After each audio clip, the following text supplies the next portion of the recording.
I have a question that will require just a small amount of preamble, if I may.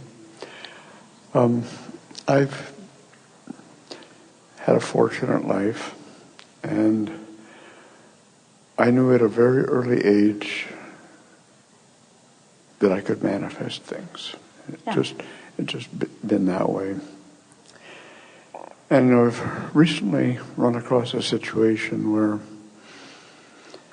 I was starting to question the relationship between manifesting in your heart and your head versus what physical action component do you need to add. Now, before you practice a thought that doesn't serve you,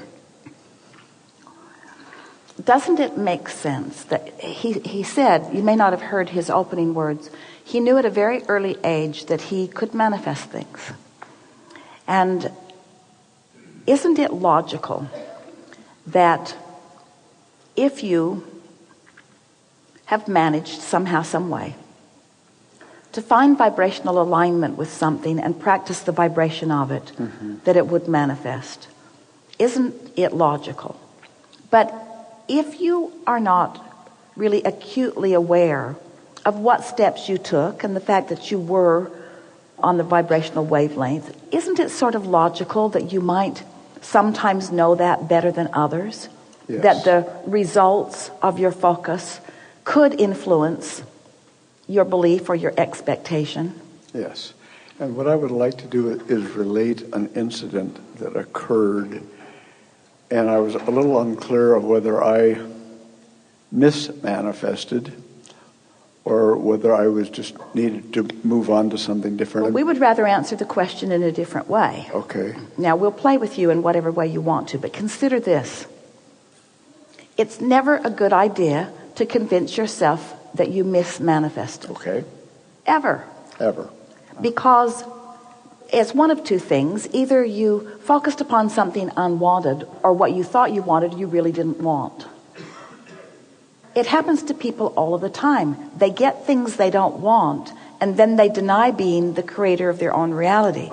But it's because there's a disconnect between what they're actually focused upon and what they want, which is the most common thing that goes wrong with people. Not really wrong, but it can cause some confusion. If you're focusing on something unwanted and it comes, we can see how you could convince yourself that you're not really the deliberate creator of your own experience because something that you didn't want came to you. So we always like to say, we didn't say that you were the deliberate creator of your own experience, but we do say that nothing comes that you haven't achieved a pretty substantial vibrational habit about. There's plenty of momentum going before the grid fills in with what you call manifestation. Okay. And it just doesn't serve you to tell that story in any other way. Okay.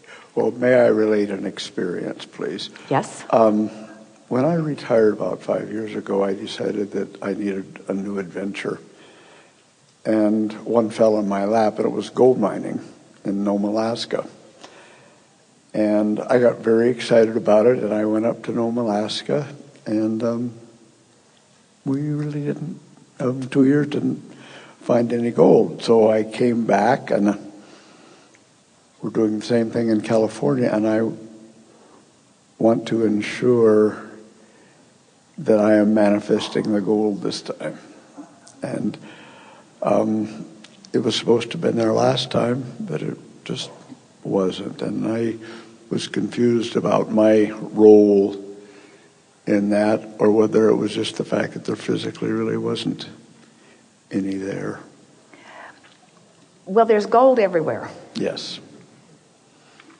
So the question is, what was going on in my vibration? Let's talk about it. How much gold mining have you done in your lifetime? Off and on, just on a personal level, never on a business level. And what is rewarding about mining for gold? It's exciting and it's fun. But what's rewarding about mining for gold?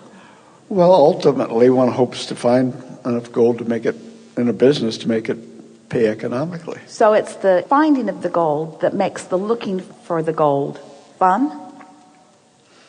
It's fun anyway for me. That's a really important part of it, because if you're going for the adventure, in other words, is it possible that in your vortex was adventure more significantly than finding gold? Probably. Or was opportunity to go to a new place more significantly than gold? Probably. And so, was the expedition a failure, or did it give you what you were really looking for? It gave me a lot of what I was looking for, because I was really turned on and tuned in, if you will, about the challenge of finding new ways to mine gold. And so it was all very, and the excitement never disappeared, even though we didn't find gold. And I shouldn't say we didn't find it. We didn't find huge amounts. What this conversation highlights is something that people grapple with quite a bit relative to this subject of deliberate creation.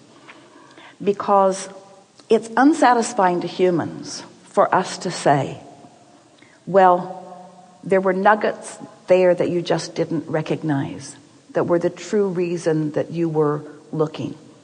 Because people really want the manifestations that they think that they want. Mm-hmm. But we have to keep saying it, because we've seen the vortex.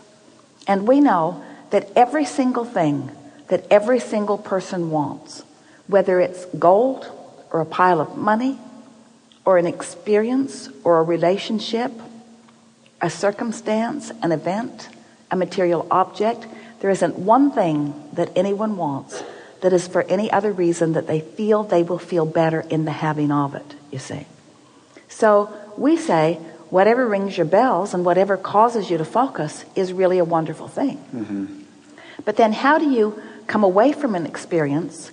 We thought your setup for this question was really good. Did I get what I wanted? Or did I do something wrong? Did I miscreate? Was my vibration different than I thought it was? Or was I not a match to my vibration? And so you have to ask yourself the question, why did I go? What was it about? What was the reason for it? Mm-hmm. And what do you think the dominant reason for it was? For that first time around, I think the dominant reason was just the adventure and the new experience and the learning. When you said that you've been, what were your opening words to us?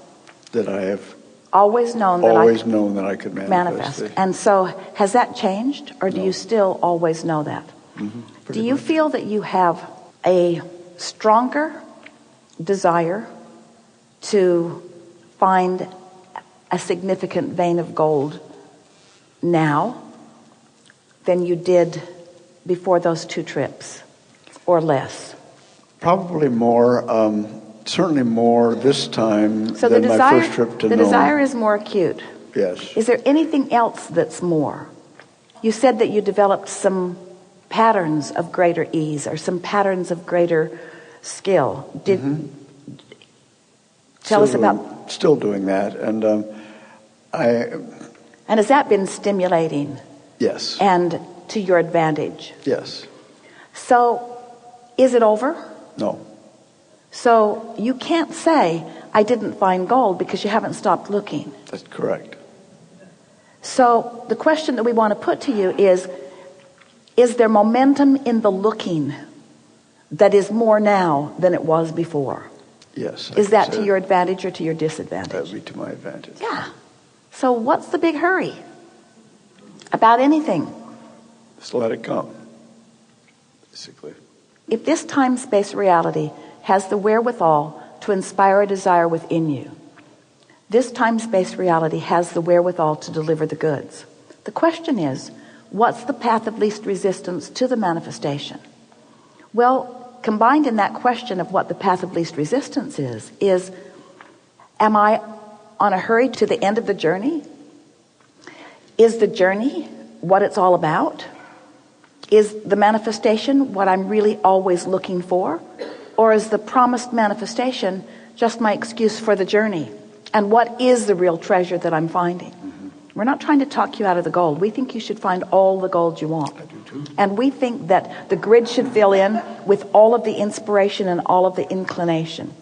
And when you get a hit on something and you follow through on it and it doesn't yield something right away, the most important thing is not to stop and say, I misread the hit, or my intuition wasn't right. The most significant thing to say is, it isn't done.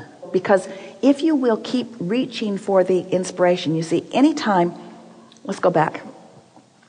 You get the sense of this vortex that we're talking about, and the grid that when you are a vibrational match to it, then the impulses just occur to you. And we specifically used the word realization, because you're the one who will receive the vibration that you will interpret into the realization. And sometimes the realization is just where we'll go. Sometimes the realization is what occurs to you as you even look at the map. Sometimes the realization is where you actually dig, even within a very small area. In other words, there are all kinds of realizations that the source within you holds the answer to. Source knows exactly what you're looking for and exactly where what you're looking for is in relationship to where you stand. So your work, we love having this conversation in relationship to something so specific. Your work is to continually prepare yourself for the revelation of that path. And then allow it to happen. It has to happen. It has to happen. It can't not happen. Okay. It can't not happen. Well, I felt in my heart that was the answer, but I like hearing it vocalized. So then you more specifically choose the disc that you get on. In other words, it must happen is a really high-flying disc, and you can feel the resonance of that. Mm-hmm.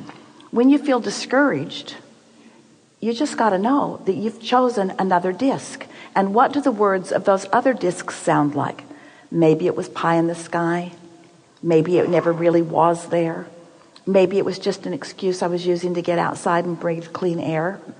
Barf, barf, barf. I don't want to get outside and breathe clean air. I want to do that, but I want to find gold too. Right. Don't let yourself settle for something less than what you want. Don't let the circumstances guide your thoughts. Let your thoughts guide the circumstances. We just cannot be more clear. And almost the whole world would say, oh, don't go looking for stuff that you can't find. And we say, there's none of that. There is none of that. Everything that you have been inspired to want to find, there is a path that is findable, that is doable, that is seeable, that is realizable by you. We'd never give up. We'd be out there looking for anything that we wanted constantly. We would never stop looking for two reasons. Looking's fun and finding's funner. And the good news is I really believe that. Good. Thank Enough? You. As always, a pleasure. We'll take 10%.